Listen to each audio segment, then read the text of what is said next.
Бәріңізге сәлем, мен Мардан. 27 шындықтың жаңа бөліміне қош келдіңіз.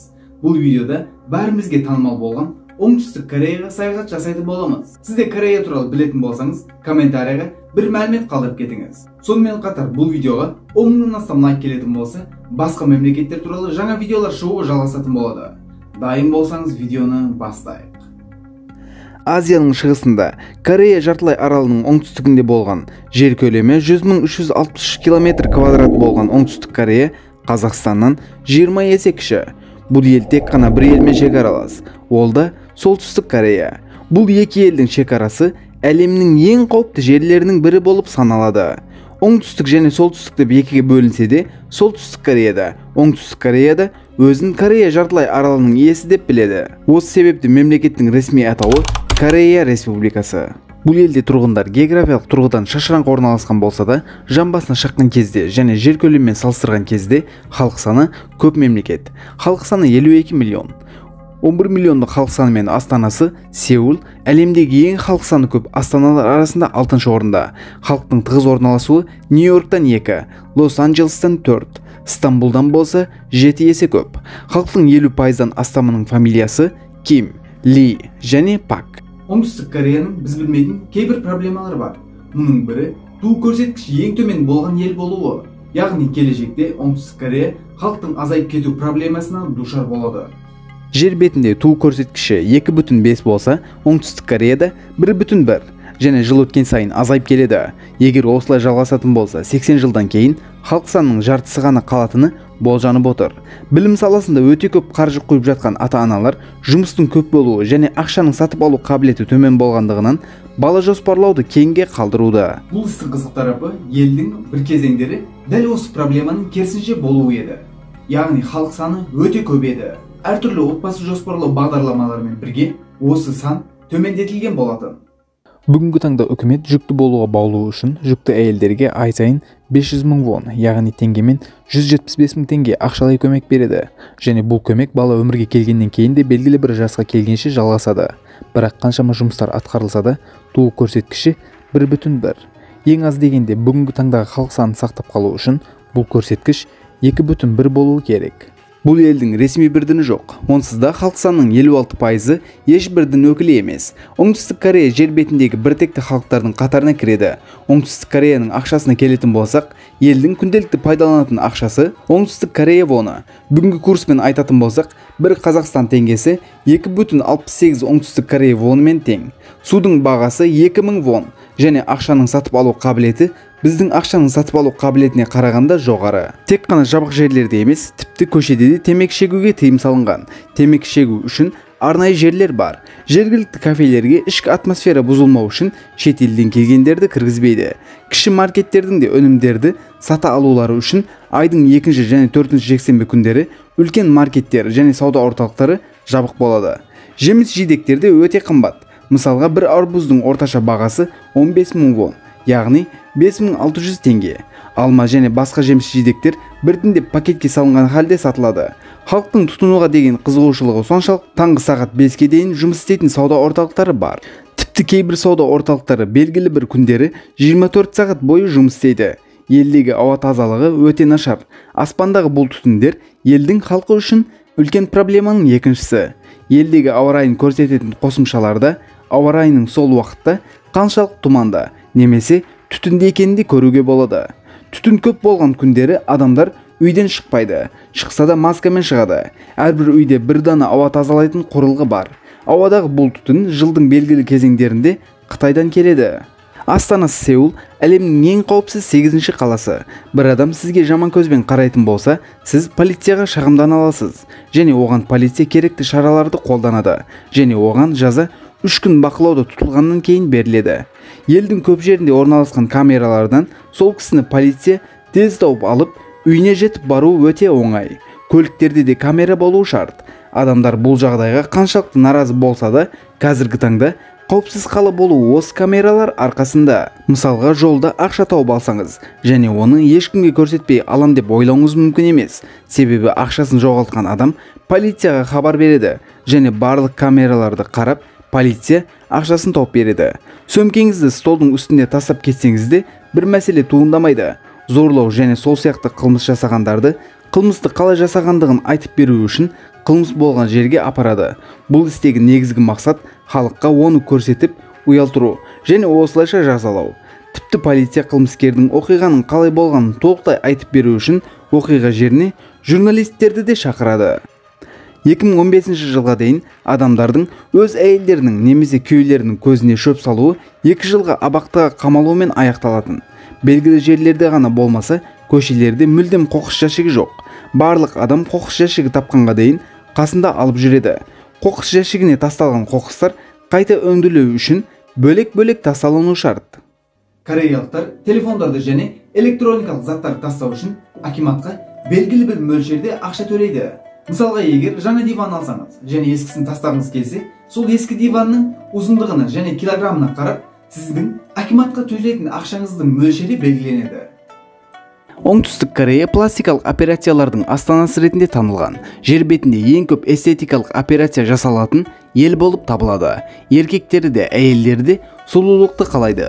Элдеги операциялардын көбү пластикалык операциялар, сонун ичинде көз үлкейтүү менен пишинин өзгөртүү операциялары. Зерттөөлөргө карасак, элдеги 20-30 жаш аралыгындагы әйелдердин 76% эстетикалык операция жасаткан. Бул истин кызык тарапы да 15-20 жаш аралыгындагы кыздардын аналары өз кыздарын операция жасатууга кызыктыруу. Осылайша ата-аналар балалары университетке кабылданган кезде оларга сыйлык ретинде операция жасатып береді. Еңбек нарыгында сулуулук өтө керемет бир кароо. Жұмыс іздеп, жұмысқа орналаса алмаған халықтың 27% жұмысқа орналаса алмауының себебін өздерінің келбеті деп біледі. Жұмыс тапқандардың 28% болса, жұмысқа орналасу үшін әртүрлі эстетикалық операциялар жасатқан. Әйелдерден бөлек еркектердің 25% күнде макияж жасайды. Бұл ел макияж өнімдерін ең көп тұтынатын ел. Кішкентай сәбилер үшін де макияж өнімдері бар. Корея мәдениетінде құшақтасу, сүйүү тек қана отбасылар және жұптар арасында болады. Ең жақын достарда тек қана белгілі бір жағдайларда құшақтасады. Яғни адамдар сәлемдесу кезінде және қоштасу кезінде бір-бірімен құшақтаспайды. Оның орнына қолмен сәлем береді, немесе қолын көтереді және ресми жағдайларда нәзік түрде алға қарай иіледі. Бір кісіге бір зат беретін кезде екі қолмен береді, себебі бір қолмен берілген заттың көңілмен берілмегендігіне сенеді. Дәл солай бір адам оған бір зат беретін кезінде екі қолмен қабылдайды. Бір жас үлкен болса да өзінен үлкен адамдардың есімін атап шақыру Кореяда өте құрметсіздік болып саналады. Адамдар тек қана өзімен жасты адамдармен ғана дос болады. Кәрі адамдарға болған құрмет болса, өте маңызды болып табылады. Жас артқан сайын қоғамда статусы арта бастайды. Метрода үлкен жасты адамдарға және жүкті әйелдерге арналған орындар бос болса да, ешкім отырмайды. Отбасылық тамақ ішу кезінде тамақты ең үлкен адам бастамай, ешкім бастамайды. Және ол үстелден тұрып кетпейінше, ешкім орнынан тұрмайды. Жас туралы айтқан кезде айта кететін нәрсе, кореялықтар мәдениетінде ана қарнында өткізген жылды бір жыл, яғни бір жас деп санайды. Сәбилер дүниеге келгеннен кейін бір жаста деп қабылданады. Осыдан бөлек туған күні қай айда болса да, әр жылдың басында жастар бір жасқа артып отырады.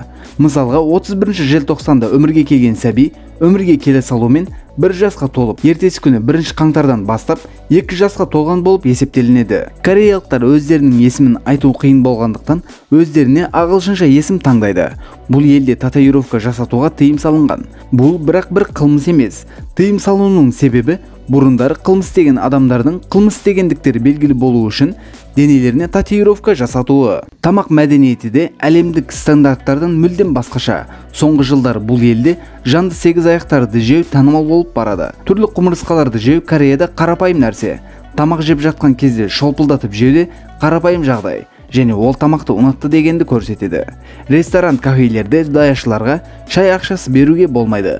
Осыдан бөлек қоғамдық жерлерде жерге түкіруде қарапайым жағдай ретінде қабылданады. Кореялық мәдениеттің негізгі тамақтары болған ит етін жеу қазіргі таңда қатты танымал болмаса да, кейбір жерлерінде тұтынылады. Корея көшелерінде негізінде иттер жүрмейді. Себебі далада ит көрген адамдар жануарлар ұйымына тезде айтады. Олар да келіп итті атып кетеді. Егер ит оларға 12 күнде өле алмайтын болса, дәрі беріп өлтіреді. Кореяда осылайша бір жылдың ішінде 100 мыңнан астам иттің өмірі тоқтатылады. Кореялықтар үйге аяқ киіммен кірмейді.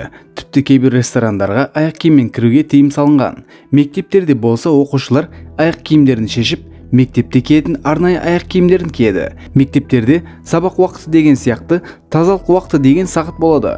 Бұл уақытта оқушыларға жауапкершілікті үйрету үшін мектепті тазалатады. Мектептерде қатаң жүйе бар. Оқушылардың шаштарын түрлі стильде жасауына рұқсат жоқ. Қысқаша айтқанда, сыртқы келбетін өзгертуіне болмайды. Егер сондай жағдайлар болатын болса, жаза қолданылады. Жаза алғандар стресске түсіп кететін кездерде болады, және бұрындары қыздар шаштарын қысқартуларына болатын. 2019 жылғы статистикаға қарасақ, Оңтүстік Корея Финляндиядан кейін әлемнің ең мықты білім жүйесіне ие. Кореялық оқушылар және студенттер халықаралық жарыстарда жоғары балдар жинайды. Финляндияда білім жүйесінде экзамен болмаса, Оңтүстік Кореяда білім жүйесінде сабақ таңғы 8-ден бастап кешке дейін жалғасады. Сабақтар біткен оқушылар кешкі тамақтарын мектепте ішіп, түнгі 11-12-ге дейін оқумен болады. Яғни таңғы 8-де мектепке барған оқушылар түннің бір уақытында үйіне оралады. Тіпті 2018 жылға дейін демалыс күндерде ресми түрде оқушылар мектепке баратын. Бұл жүйе қазір жоқ болса да, оқушылар және студенттер апта соңында мектепке баруды жалғастырып келеді. Зерттеулер бойынша бір лицей студенті күнде орташа 5,5 сағат ұйықтайды, және 70% ұйқысының аз болғандықтарын айтады. Адам сенгісіз дәрежеде бәсекелестікте болған студенттер аз ұйықтау, сабақтар және отбасының қысымында қалып, түрлі психологиялық проблемаларымен тап болып жатады. Онсыз да Оңтүстік Корея Жапониядан кейін өз-өзіне қол жұмсау көрсеткіші бойынша екінші орында. Жұмыс өмірі де оқу өмірінен еш айырмашылығы жоқ. Тағы да айта кететін болсақ, Кореяда YouTube-ға видео түсіру бір кәсіп болған үшін Кореяда әртүрлі студиялар, ютуберлік курстары ашылған. YouTube өз брендіңізді өсіруге, веб-сайтыңызға трафикті тартуға тамаша орын. Бұл сонымен қатар YouTube жарнамаларын, өнімдер мен қызметтерді монетизациялауға арналған бірегей платформа. Мен 2018 жылдан бері бастаған бұл YouTube әлемінде жинаған тәжірибеммен осы курста сізге білу керек нәрсенің бәрін түсіндіріп жеткізуді мақсат етемін. Басқа ешқайда таппайтын мәліметтер арқылы өтетін осы оқу жинағында қарапайым кездейсоқ ақпараттар емес, барлық тексерілген шағын, үлкен хактерді соңына дейін үйрене отырып, енді арнаңызды іске қосуға дайын боласыз. YouTube-қа жүктеп салынған бейнелеріңіз YouTube трендтер тізіміне қалай қосуды үйренесіз. Курсты қарап отырып, сіз менің 3 жылдық YouTube тәжірибеммен YouTube көрермендерінің психологиясын түсінесіз, және сізге ютубер болу үшін қажет барлық менталитеттерді жеткіземін. Курсты инженер, сәулетші сияқты жобаладым.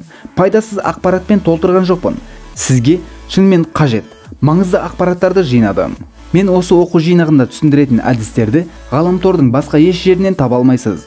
Өйткені мен YouTube платформасында өз тәжірибемнен өткен және дәлелденген сәтті әдістерді ұсынамын. Сонымен бірге Түркиядан мұғалімдік бойынша 5 жылдық білімімді де іске қостым.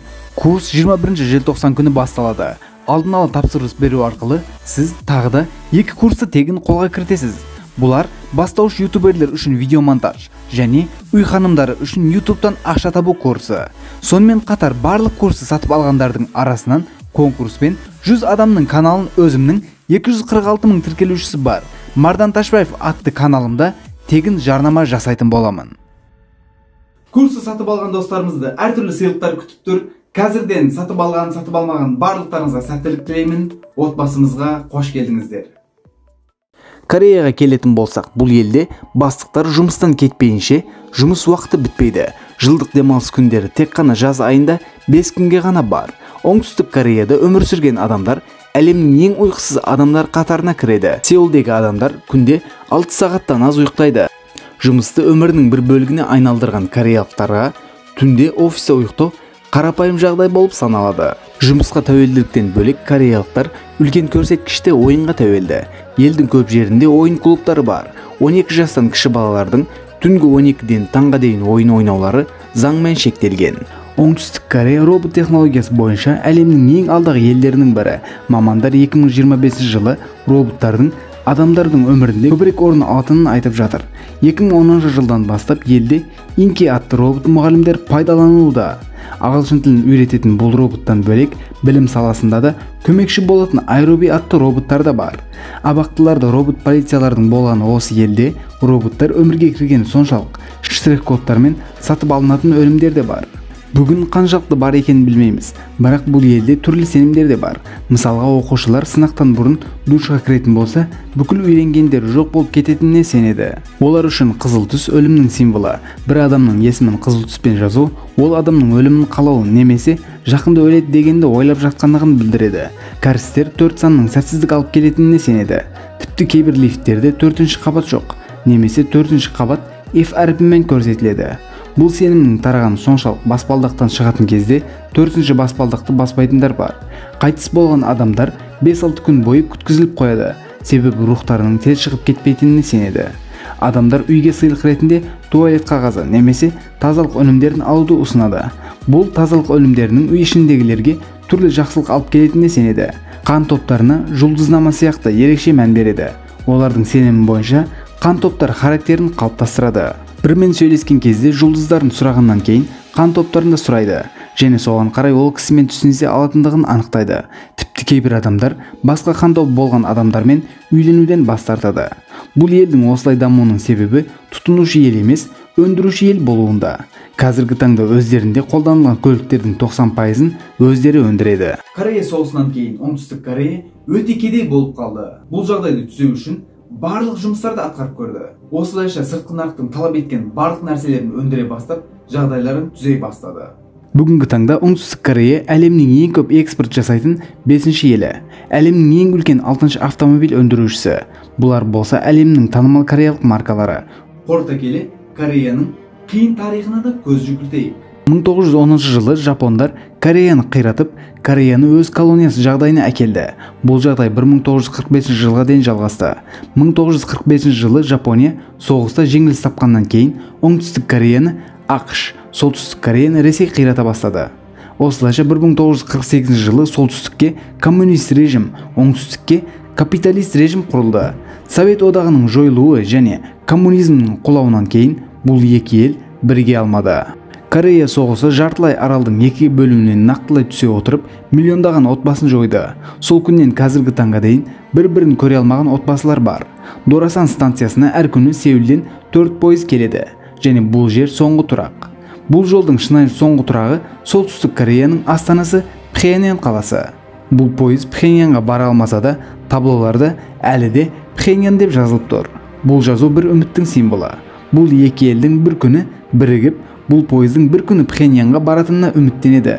Қазіргі таңда Оңтүстік Корея үшін үлкен проблеманың бірі көршісі болған Солтүстік Корея. Бұл екі елдің шекарасы өте анық дәрежеде сызылған және әлемнің ең қауіпті жері болып саналады. Екі елдің өмір сүру стандарттары әртүрлі. Қазіргі таңда Оңтүстік Кореяда орташа жалақы 651 мың теңге болса, Солтүстік Кореяда 1600 теңге. Бұл көрініс Корея жартылай аралының ғарыштан түсірілген суреті. Бір видеоның да аяғына келдік. 27 шындықтың жаңа бөлімдері келуін қаласаңыз, лайк басып, комментарияға өз пікіріңізді қалдырып кетіңіз. Әр апта сайын жаңа видеолар шығуы жалғасатын болады. Келесі бейнелерде көріскенше, мен Мардан.